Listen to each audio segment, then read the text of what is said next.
अखिल विश्व गायत्री परिवार के संस्थापक परम पूज्य पंडित श्रीराम शर्मा आचार्य द्वारा रचित आत्मा को छूने वाली इस चर्चा में स्वागत है।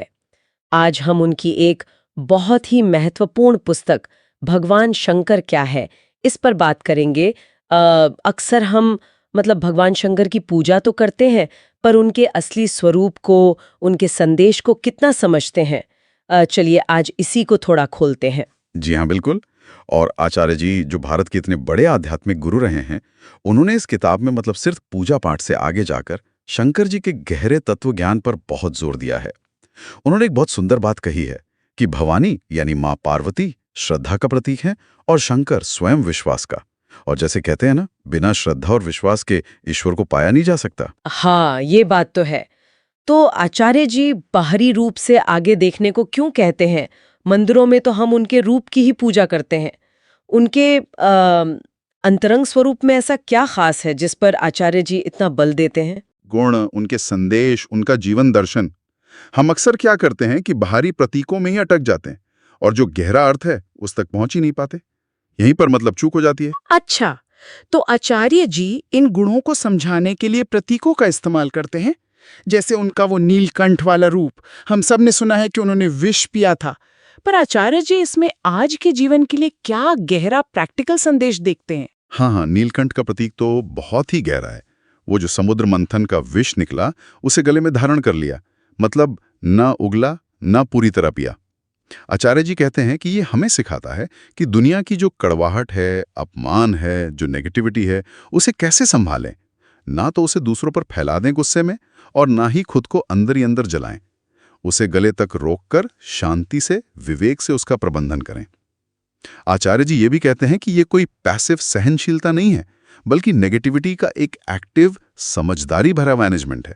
पर आजकल तो इतनी ज्यादा नेगेटिविटी है चारों तरफ, क्या ये नीलकंठ वाला आदर्श प्रैक्टिकल लगता है? आचार्य जी से कैसे संभव मानते हैं? हाँ, ये बात तो सही है।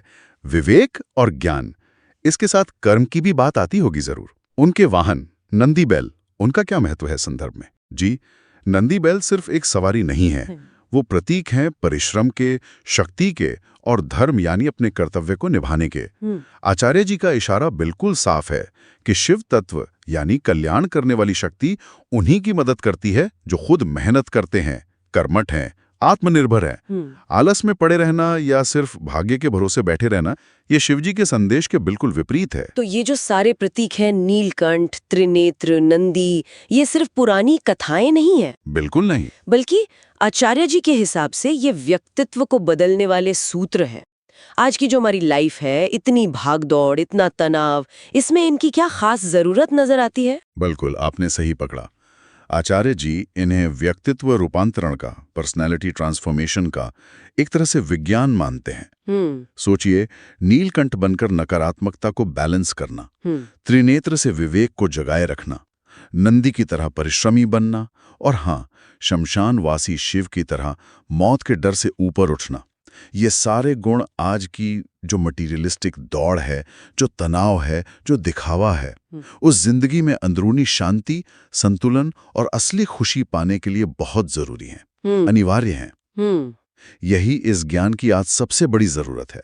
और शिव शब्द का अर्थ ही है कल्याण, अपने और सारे जगत के कल्याण के लिए जीना। यानी आचार्य जी का जोर इस बात पर है कि सच्ची शिव उपासना सिर्फ मंदिरों में जल चढ़ाने या व्रत रखने तक ही सीमित नहीं है। जी हाँ, बल्कि शिव के इन कल्याणकारी गुणों को अपने कैरेक्टर में, अपने व्यवहार में उतारने में है। 100%। उनका एकदम स्पष्ट संदेश यही है कि भाई, प्रतीकों के पीछे का जो तत्वज्ञान है, जो फिलॉसफी है, उसे समझो और उसे जीवन में उतारो।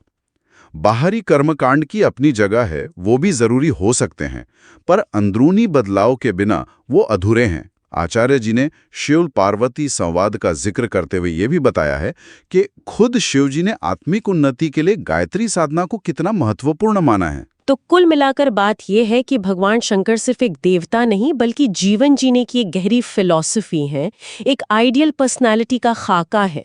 उनके स्वरूप के पीछे छिपे संदेश को समझना ही शायद खुद को बदलने की दिशा में पहला कदम है। हाँ, और एक सोचने वाली बात यह भी है कि अगर हम आचार्य जी की बताई किसी एक भी सीख को, चाहे वो विवेक से जीना हो या मेहनत करने का स्वभाव हो या बस सबके कल्याण की भावना रखना हो, किसी एक गुण को भी अगर हम ईमानदारी से सचेत रूप से अपने जीवन में उतारने की कोशिश करें, तो हमारे अपने जीवन में और हमारे आसपास की दुनिया में कितना बड़ा पॉजिटिव बदलाव आ सकता है। बिल्कुल।